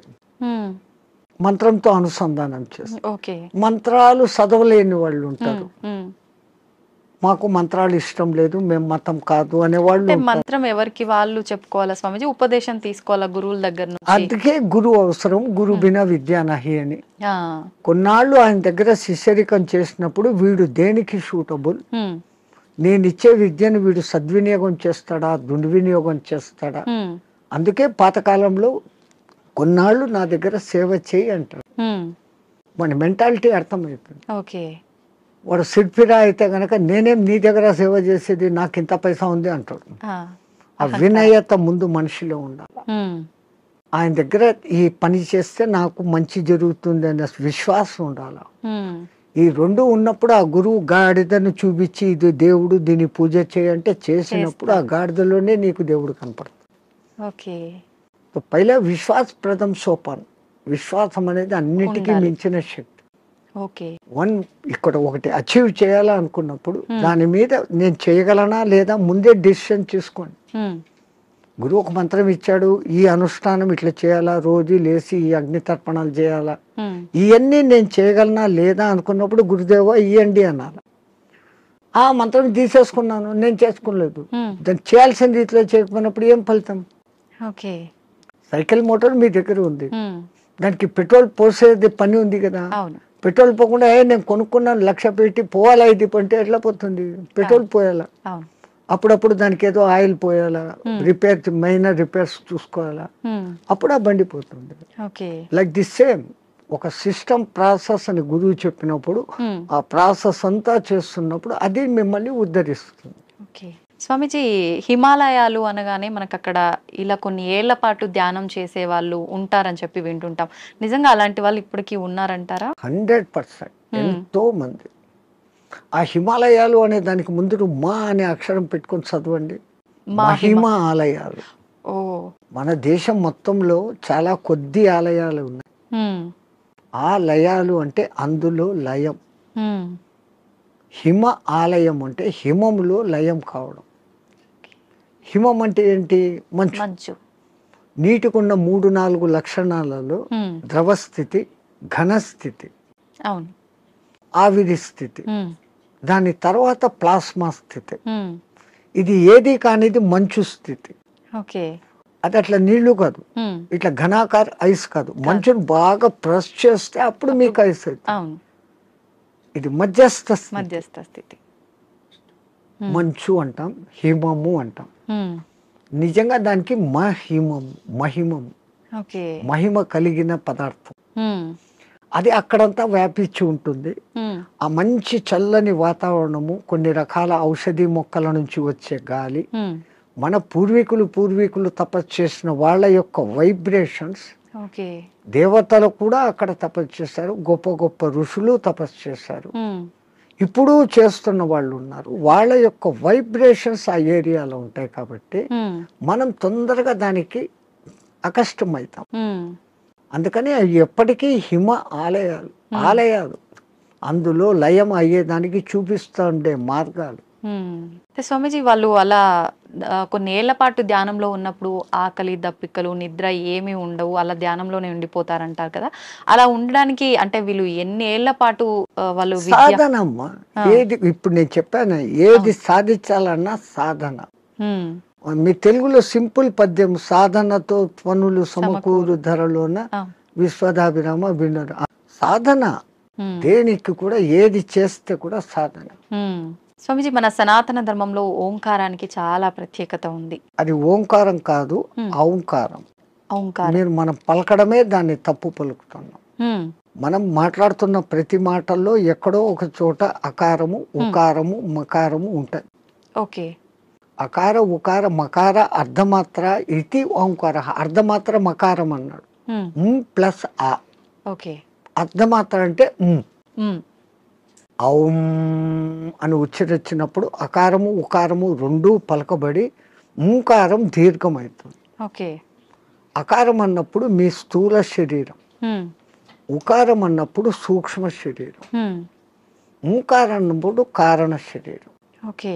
ఇంకో విధంగా చెప్పాలంటే అకారం అన్నప్పుడు జాగృత్ అవస్థ, ఉకారం అన్నప్పుడు నిద్రావస్థ, ఓంకారం అన్నప్పుడు సుషుప్తి అవస్థ. సుషుప్తిలో మనం ఆత్మస్థితిలో ఉన్నాం. మేలుకొని ఆత్మస్థితిలో ఉండేదానికి పరమాత్ముడు మనకి ఇచ్చిన అత్యంత గొప్పది, విశ్వమంతా వ్యాపించి ఉన్న శబ్దం ఏదైతే ఉందో అది ఔంకారం, ఓంకారం కాదు, ఔంకారం. అయితే మనం ఇప్పుడు మీరు చెప్పినట్టుగా చూస్తే ఎవ్వరం కూడా కరెక్ట్గా దాన్ని పలకట్లేదనే చెప్పాలి, సాధన చేయట్లేదనే చెప్పాలి. మరి అక్కడే గురువులు చెప్పేది ఈ వివరమంతా చెప్పి, ఒరే నాయనా ఇట్లా ఉచ్చారణ చేయన్నప్పుడు విశ్వమంతా వ్యాపించున్న ఆ శబ్దంతో మన శబ్దము అనుసంధానం అవుతుంది. సైంటిస్ట్ ఇప్పుడు రికార్డు చేశారు, సూర్యుడి నుంచి చూస్తున్న శబ్దము ఔం ఔం అని ఉంది, గెలాక్సీ సౌండ్ ఔం అని ఉంది, భూమి తిరిగే వేగపు సౌండ్, గ్రహాలు తిరిగే వేగపు సౌండ్ వేరే వేరే విధంగా వినపడుతున్నాయి, కానీ అంతంగా ఔం ఔం అన్న శబ్దమే ఉంది. సో దాన్ని ఇట్లా అట్టాడు చేసినప్పుడు ఔం ముక్కుల ద్వారా వదులుతున్నాం, మనం చేసేది ఓ అంటున్నాం నోటి ద్వారా. ఓడ అవును అవును అనేది రావడంలే, అవును అనే దాని పక్కన శూన్యం పెట్టినప్పుడు ఔం. అకార ఉకార మకారాలు మూడు పలకపడతాయి. ఇక్కడేం జరుగుతుంది, ఓ అంటున్నాం, నోటి ద్వారా గాలిపోతాం. సో మనం పూర్ణ ఫలితం పొందలేదంటే చిన్న పొరపాటు అక్కడ ఉంది. అది ఎందుకు అంత రహస్యంగా పెట్టి గురువులు శిష్యులకే చెప్పినప్పుడు దాన్ని అర్థం చేసుకొని వాడు చేస్తున్నాడు. అందరికీ చెప్పాలా అంటే దానికి అర్హత ఉండాలి, ఆ ప్రాప్తత ఉండాలి. కానీ ఇప్పుడు అది కూడా మేము బహిరంగంగా అందరికీ చెప్తున్నారు, నాయనా మీరు చేసుకునే వాళ్ళు పూజలు చేసుకునేటప్పుడు ఇట్లా చేసుకోండి, సామూహికంగా అర్చేయండి. అది అలవాటు అయిపోయింది, రాదు. అందరూ ఔం అని ఎక్కడా పలకరు. మనం ఒక్కళ్ళం అక్కడ అందరూ ఓం నమ శివాయ అంటే మనం ఒక్కళ్ళం ఇక్కడ ఔం నమ శివాయ అన్నామంటే డిఫరెన్స్ అయిపోతుంది, మనమే తప్పు చేస్తున్నామేమో అనేటట్టుగా స్వరం మారిపోతుంది. వాళ్ళందరూ మన దిక్కు చూస్తుంటారు. సో మనము ఇంట్లో కూర్చొని ప్రత్యేక సాధనలు చేసేటప్పుడన్నా కనీసం ఎక్కడ ఏది ఉచ్చరించాల్సి వచ్చినా ఔం అని ఉచ్చరించండి, ఓం అని కాదు. ఇంకా సామూహికంలో తప్పడం లేదు. 10 మంది కూర్చొని శివ సహస్రనామము అష్టోత్తరము ఏదో ఒకటి చేస్తాం, ప్రతి దానికి ఓం నమ శివాయ, ఓం శంభవైత నమో, భయోశ్వరాయ నమో, నిధనపతి నమ, నిధనపతాంతకాయ నమ, వీటన్నిటికి ముందు ఓం ఓం అంటారు, ఓం ఓం అంటాం. మాకు ఇదే అలవాటు అయిపోయింది, ఓం ఓం అని అంటాం. ఓం అనేది మా నోట్లో రాదు. నిజంగా అంటే మనం పలకాల్సిన మంత్రం ఏదైనా తప్పు పలుకుతున్నాము అంటే దానివల్ల మనకు ఫలితం కలగకపోగా దోషం కలిగే అవకాశం ఉంటుందా స్వామీజీ? దోషము అని అంటే సైంటిఫికల్గా మీకు నేను చెప్పాలంటే ఇప్పుడు ఈ షట్చక్రాలు అనేది పెటల్స్తో ఉంటుంది. మూలాధారం 4 పెటల్స్ దళాలు, స్వాధిష్టానం 6, మణిపూరకం 10, అట్లా 10, 12, 16, 2, 50 అక్షరాలు దాంట్లో నిక్షిప్తమై ఉంటాయి. వర్ష అనేది మూలాధారంలో, పాప బాబమ్మ అనేది అట్లా ఒకటి వేరే వేరే వేరేగా ఉంటాయి.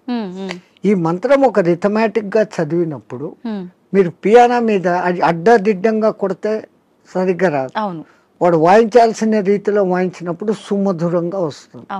ఇట్లా ఈ మంత్రం కూడా ఆ లెహర్ చదివినప్పుడు ఈ పెటల్స్ కదులుతాయి.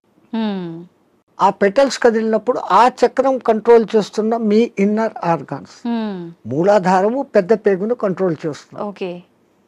స్వాధిష్టానము చిన్న పేగులను, యూరినరీ బ్లాడర్ను, రీప్రొడక్టివిటీ ఆర్గాన్ను చేస్తుంది. మణిపూరకము డైజెషన్ సిస్టము, చిన్న పేగులు ప్లస్ అన్నాశయము వీటిని కంట్రోల్ చేస్తుంది. అట్లా ఏ అంగాలను అవి చేస్తుందో ఆ జరిగే వైబ్రేషన్స్ ఆ అంగాలను శక్తివంతంగా ఆరోగ్యవంతంగా చేస్తాయి. ముందు మంత్రాలలో ఉన్న అర్థం ఇది. అందుకనే వాళ్ళు స్వరము ఇట్లా పలకాల ఇట్లా చేయాలని వేదం అందరూ చదవలేము అంటే కారణం ఒక గురువు దగ్గర 12 ఏళ్ళు నేర్చుకుంటే ఒక్క ఋగ్వేదం వస్తుంది మీకు. ఒక్కొక్క వేదం నేర్చుకునేకి 12 ఏళ్ల కాలం సుస్వరంగా. ఇప్పుడు అనేక మంది పాపం వేద పాఠశాలలు పెట్టి మళ్ళీ మన పూర్వ సంస్కృతి ఇంత గొప్పదన్న సంగతి తెలుసుకుని ఎట్లా చేస్తే బాగుంటుంది ఏమన్న సంగతి మీద పోతున్నారు. వేదం అంతా సైన్స్ అమ్మా, ఊరికే ఏది చెప్పలేదు. సంధ్యావందనం చేసే దగ్గర నుంచి సైన్స్. ఇప్పుడు వీళ్ళు చేసే సంధ్యావనం తప్పు పట్టడం కాదు. పాతకాలంలో వాళ్ళు ఏం చేశారు, నదిలో వక్షస్థలం లోతు నీళ్లలో నీటికి ఎదురు ప్రవాహానికి నిలబడి ఓ చెంబుతో నీళ్లు తీసుకొని ఆ సూర్యుని దిక్కు పెట్టి ధారగా వదిలేవాళ్ళు. ఎప్పుడైతే ఒక మనిషి ఇంత లోతు నీళ్లలోకి పోతాడో అపాన వాయువు ఆటోమేటిక్గా పైకి వస్తుంది. మామూలు నీళ్ల తొట్టిలో ఒక ఎంటీ చెంబును ముంచండి, ఎంత ప్రెషర్ వస్తుంది, లోపల గాలి పైకి రావాలని చూస్తూ ఉంటాం. అదేమో ఇంత చెంబు, ఎంతో బలం ఉపయోగించాలి. సో ఈ అపాన వాయువు పైకి వస్తుంది. మనం చెంబు నీళ్లు తీసుకొని అన్నప్పుడు ప్రాణవాయువుని తీసుకున్నాం. ప్రాణ అపాన సమాయక్తం పచాన్యన్నం చతుర్దినం అని భగవద్గీతలో చెప్పిన ఆ ప్రాణ అపాయాల సమ్మిళనం జరిగి శరీరంలోని స్థూల సూక్ష్మ కారణ శరీరాలకు ఆ శక్తి పోతుంది. ఆ ధార అట్లా వదులుతున్నప్పుడు సూర్యకిరణాలు ఆ ధారలో నుంచి ఫిల్టర్ అయ్యి వచ్చి ఇట్లా పెట్టి పోసేటప్పుడు సరిగ్గా మన షట్చక్రాలు ఉంటాయి. ఆ ధార మన ఎదురుగా షట్చక్రాల దగ్గర పడతా ఉంటుంది. ఆ కిరణాలు ఆ ఈ ధారలో నుంచి ఫిల్టర్ అయ్యి మన షట్చక్రాలకు కావాల్సిన కిరణాలను అందిస్తుంది. సూర్యుడు అనేక కిరణాలు ఉన్నాయి. సహస్ర కిరణుడు అని ఆయనకు పేరు. 1000 రకాల కిరణాలు ఉన్నాయి. ఒక్కొక్క కిరణం ఒక్కొక్క పని చేస్తుంది. ఆ పని చేయడం కూడా 12 నెలలలో ఒక్కొక్క నెలకు ఒక్కొక్క విధంగా చేస్తుంది. అందుకనే ద్వాదశాదిత్యుడు అని పేరు పెట్టారు. ఉన్న సూర్యుడు ఒక్కడైనా ఒక్కొక్క నెలలో ఆయన మార్పులు చెందుతూ ఆ కిరణాల ప్రవాహం ఇస్తాడు.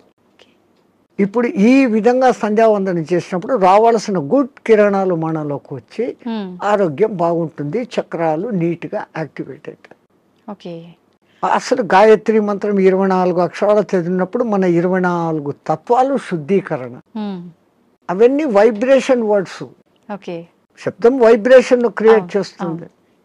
పెద్ద పెద్ద సైంటిస్టులు ఇప్పుడు నిరూపణ చేస్తున్నారు. పలకాల్సిన రీతిలో ఓంకారం పలుకుతే ఆ దూరంగా స్క్రీన్ మీద మీకు గొప్ప శ్రీచక్ర యంత్రాన్ని చూపించింది. ప్రూవ్డ్.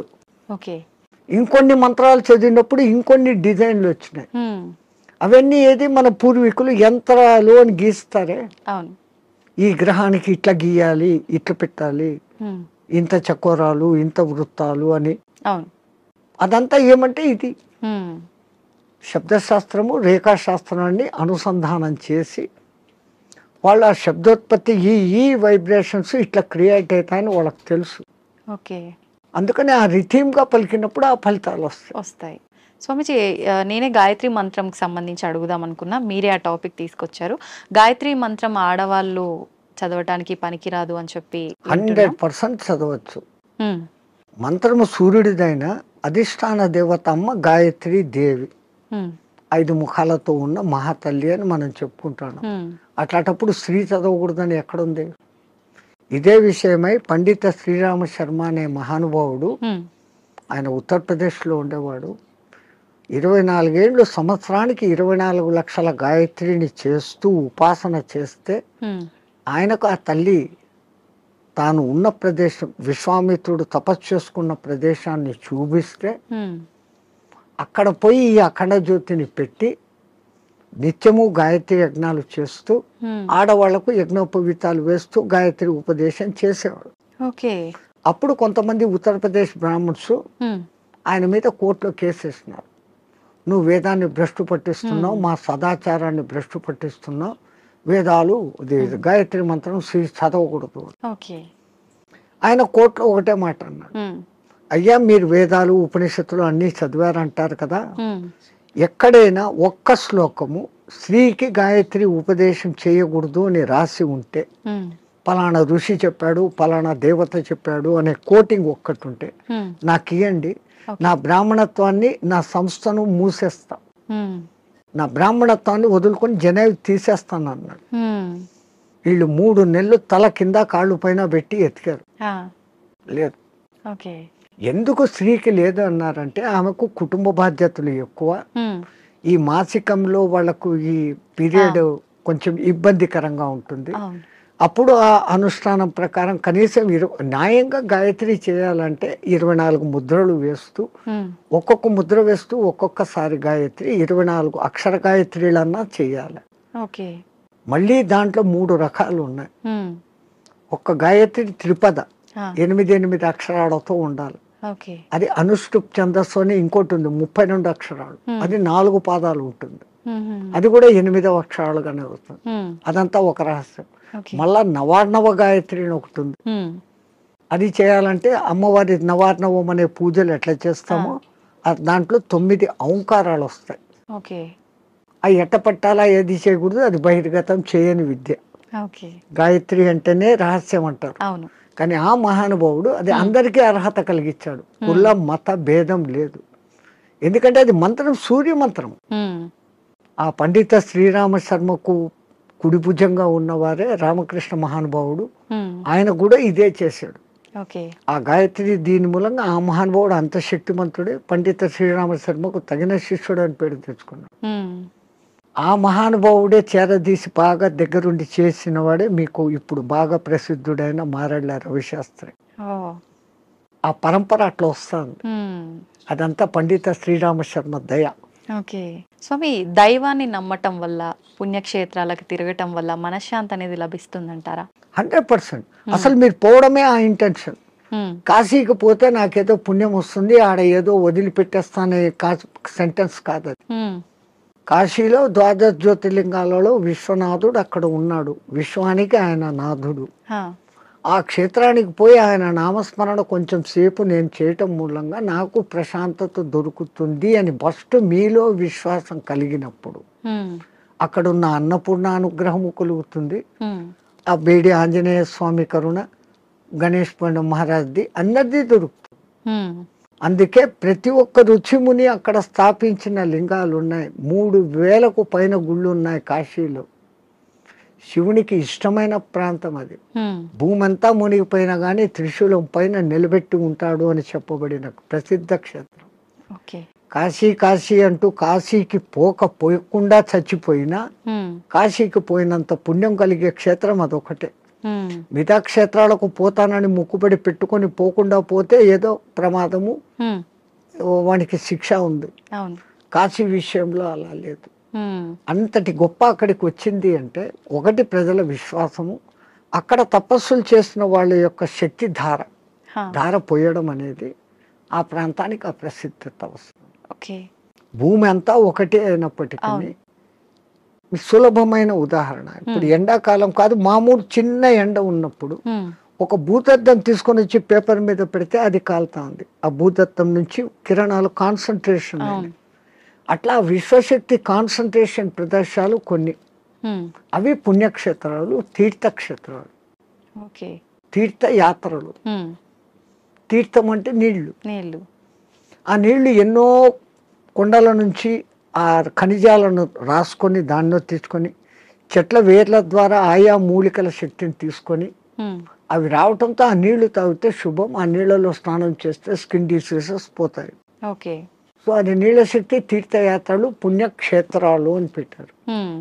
స్వామి, ఇందాక మీరు స్టార్టింగ్లో అన్నారు కదా, చాలా మంది అంటుంటారు కాశీకి వెళ్ళినప్పుడు మనం ఏదో ఒకటి నచ్చింది వదిలిపెట్టి రావాలి అని చెప్పి చాలా మంది నమ్ముతుంటారు. అసలు నిజంగా ఎవరికి నచ్చిన దాన్ని వాళ్ళు వదిలేసి రావాలా? అసలు వదిలేయాల్సిన ఏంటి?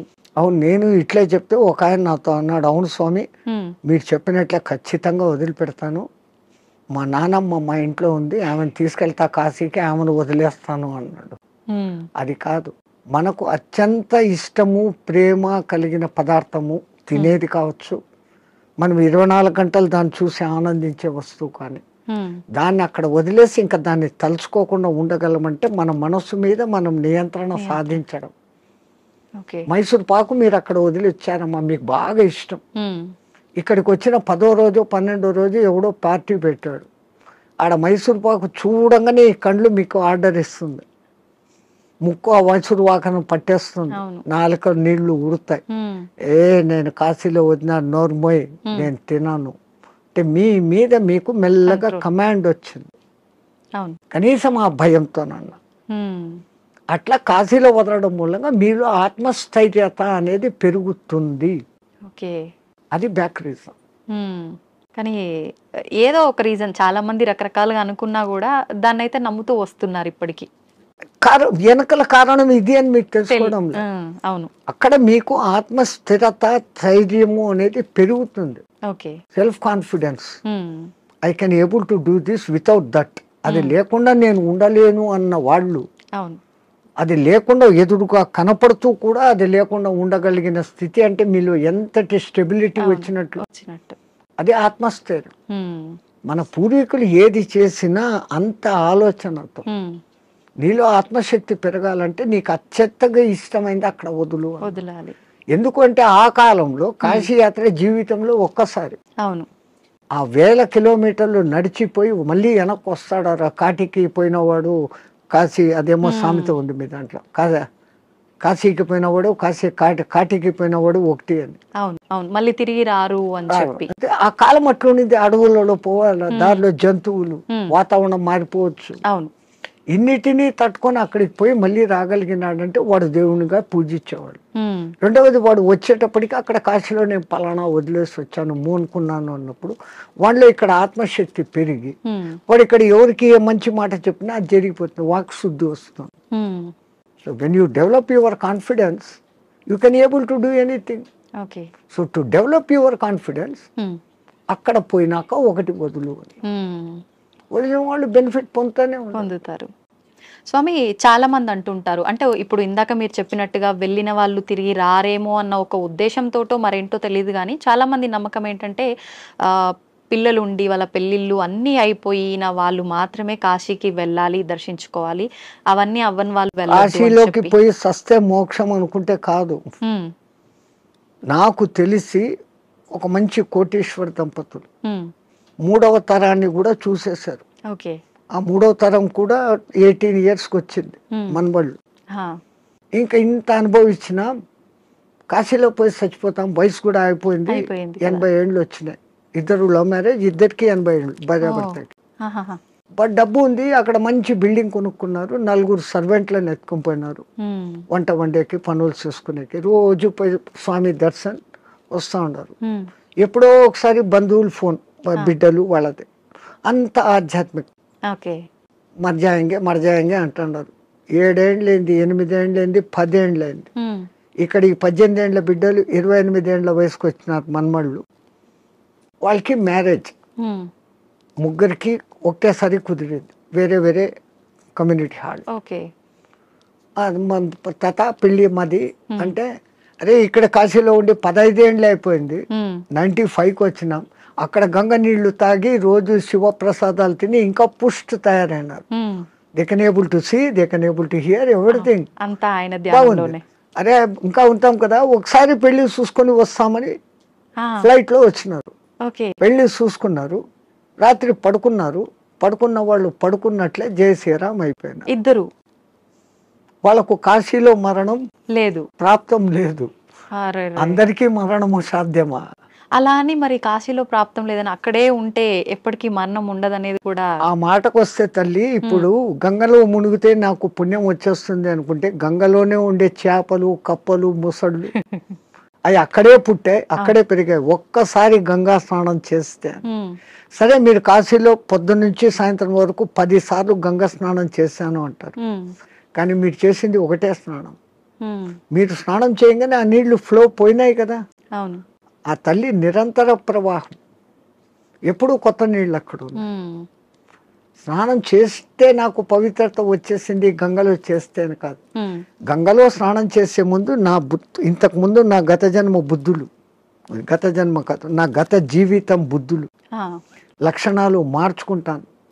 నేను ఇంక మీద అట్లా ఉండను. అక్కడ మిమ్మల్ని మీరు జస్టిఫై చేసుకొని, తల్లి నాకు ఆ బుద్ధి ప్రసాదించు అని మునిగి లేచి, ఆ మాట ప్రకారం మీరు ఇక్కడ ఉన్నారంటే మీకు మోక్షము ముక్తి. అంతే తప్ప ఆడపోయి 100 మునకలు వేసి ఈడొచ్చి అత్తమామల్ని తిట్టో, అమ్మా నాన్నలను తిట్టో, భర్తని హింసించో, భార్యను హింసించో, సంవాట్ మగ ఆడ ఎవడైనా చేసేది. ఈ తప్పులన్నీ ఇక్కడ చేస్తూ, నేను పోయి గంగలో 6 సార్లు మునిగొచ్చాను, నేను సస్తే మోక్షానికి, నువ్వు నువ్వు అక్కడ మార్పు చెందేదానికి మునగాలి. అందుకే పాతకాలంలో అక్కడ మునిగేటప్పుడు పంతుళ్ళు మీ చేత 10 మంత్రాలు చెప్పిస్తారు. దశ హరాయే గంగాయే స్వాహ. మనం శారీరకంగా, మానసికంగా, వాక్కు రూపంలో 10 రకాల తప్పులు చేస్తాం. ఈ 10 తప్పులను క్షమించు, ఈ తప్పులు నేను మళ్ళీ చెయ్యను, అది ఉండాలి. కరెక్టే స్వామిజీ. ఆ దేవుడా నేను చేశాను, నన్ను క్షమించు, మళ్ళా పోయి అదే చేస్తాను, నో యూస్ కదా. Do not repeat. మళ్ళీ చెయ్యను కూడకుండా ఉండగలిగితే అప్పుడు ఆ కాశీలో స్నానం చేసిన పుణ్యం. కాశీనే కాదు, ఏ నీళ్ళలో, నర్మదా, కావేరి, గోదావరి, కృష్ణ, కిట్నే. అవును స్వామి, కాశీలో మరణించిన వారికి చెవు ఇలా పైకి వచ్చినట్టుగా ఉంటుందని చెప్పి అంటుంటారు కదా, సైంటిఫికల్ గా కూడా ప్రూఫ్ అయింది. ఎందుకని అట్లా? అక్కడ ఉన్న ఆ వాతావరణము, ఎంత శవాలను అక్కడ కాలుస్తూ ఉన్నా, ఈ మధ్య కొంచెం అక్కడ మాంసాహార దుకాణాలు పెట్టినా, ఆ ప్రత్యేకమైన కాశీ ఏరియాలో ఒక వాయు వైబ్రేషన్స్ వేరే, ఆ నిరంతర భగవన్నామ ఉచ్చారణ వైబ్రేషన్స్ ఆ గాలిలో కలిసి, అక్కడ చనిపోయిన మనిషికి ఈ కుడి చెవు కింది భాగం దగ్గర ఒక నరువు ఉంటుంది. ఆ నరువు ఉబ్బుతుంది, బాడీ అంతా ఉబ్బుతుంది. ఫస్ట్ ఆ నరువు అక్కడ ఉబ్బుతుంది ప్రత్యేకంగా అక్కడ, మిగతా ప్రాంతాలలో అది జరగదు. పాపం సైంటిస్టులు ఎంతో ప్రయత్నం చేస్తూ ఉన్నారు, ఎందుకు అట్లా జరుగుతుంది అది ఇంకా రుజువు కాలే. బట్ 99% గుర్తించారు. ఏ ఊరు చచ్చినా కొంచెం రెడ్డిష్ కలర్ వస్తుంది, కారణం అక్కడ నరము జర ఊబుతుంది. అయితే చాలా మంది దానికి రీజన్ ఇది అయ్యి ఉంటుంది, శివుడు అక్కడ చనిపోయిన వాళ్ళకి చెవులో ఏదో చెప్తాడు, అది చూసి మన పూర్వీకులు అక్కడ వచ్చి రామతారకం చెవులో చెప్తాడు, ఆయన గట్టిగా చెవులు ఆగబట్టి అది అక్కడ ఎర్రగైంది అంటాడు. ఆయనకు అదే పని, ఆ సచ్చినోడికి అందరి దగ్గర పోయి చెవులు పీకి చెప్తానే కూర్చుంటాడా? అంతే కదా, మనకు ఆ విశ్వాస్. కాశీలో నేను చనిపోతే శివుడు నన్ను స్పృశిస్తున్నాడు, నేను ఈ బాడీ వదిలిపెట్టినాక నన్ను ఎవడు స్పృశిస్తా నాకేం తెలుస్తుంది. దీని పేరు అప్పుడు సదానంద అన్నారు, శవం అంటారు, పేరు పోయింది. పుట్టినప్పుడు తల్లిదండ్రులు పెట్టిన పేరు ఈ బాడీతో పాటు బాడీ లోపల ఉండేది బయటికి పోయినాక దీన్ని బాడీ అంటారే గాని పేరుతో పిలవరు.